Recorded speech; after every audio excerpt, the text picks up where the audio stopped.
السلام علیکم۔ یہ میرا میسج کچھ لوگوں کے لیے۔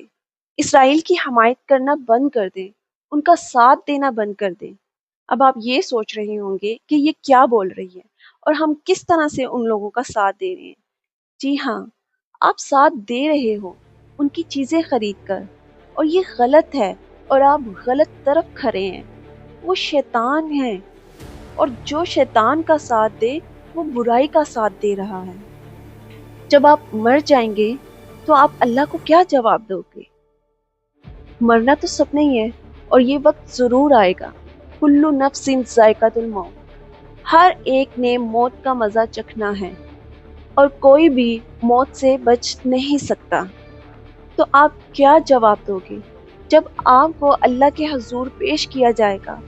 آپ کیا جواب دو گے؟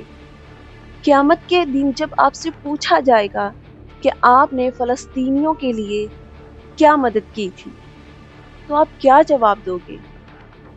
یہی کہو گے کہ ہمیں ان کی چیزوں کی لت پڑ گئی تھی، ہمارا ان چیزوں کے بغیر گزارا نہیں تھا، ہم ان سے چیزیں خریدتے تھے اور وہ پیسے ان کے پاس جاتے تھے، اور انہی پیسوں سے وہ میزائل خریدتے تھے جس سے وہ فلسطینیوں کی جان لیتے تھے۔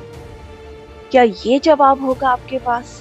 آپ یہ کہو گے کہ میں نے ان کی مدد کی اس لیے کیونکہ وہ میرے خون کے رشتے نہیں تھے؟ کیا یہ جواب ہوگا آپ کا؟ یہ غلط ہے، یہ سراسر غلط ہے۔ انہیں وہاں زبردستی بھوکا رکھا جا رہا ہے، ان کو زندہ جلایا جا رہا ہے، ان کا جبراً قتل کیا جا رہا ہے۔ 7 اکتوبر، اس تاریخ کو ان لوگوں نے چن لیا ہے، فیصلہ کر چکے ہیں کہ 7 اکتوبر کو فلسطین پر مکمل طور پر قبضہ کر لیں گے۔ اس کا مطلب آپ جانتے ہیں؟ مکمل طور پر فلسطینیوں کو ختم کر دیا جائے گا، اور یہ غلط ہے۔ میں بار بار کہوں گی کہ غلط کا ساتھ دینا بند کر دیں، غلط سمت کی بجائے صحیح سمت پر چلیں۔ جب ہم مر جائیں گے تو اللہ کا سامنا کیسے کریں گے؟ ان کے سامنے کیا کہیں گے؟ آپ اللہ کو مانو یا نہ مانو، لیکن جب مرو گے تو اللہ کا سامنا کرنا ہی پڑے گا۔ میں نہیں جانتی کہ جب مجھ سے سوال پوچھا جائے گا تو میں کیا جواب دوں گی۔ میں ڈرتی ہوں، مجھے خوف آتا ہے کہ کہیں اس بات سے میری پکڑ نہ ہو جائے۔ نہیں پتا کہ میں کیا جواب دوں گی۔ ہاں، بس اتنا جواب ضرور دوں گی کہ میں نے اپنی آواز کا استعمال کیا ان کی مدد کے لیے اور لوگوں کو آگاہ کیا۔ آپ کیا جواب دو گے؟ وہ ان کی جگہ ہے، وہاں ان کے گھر تھے جہاں تم لوگوں نے جبراً قبضہ کر رکھا ہے۔ تم لوگ سمجھتے ہو کہ وہ تم لوگوں کی اپنی جگہ ہے؟ تم لوگوں کا اصل ٹھکانہ جہنم ہے، جہنم کی آگ میں سڑنا ہے تم لوگوں نے، اور وہاں ہمیشہ ہمیشہ کے لیے رہنا ہے۔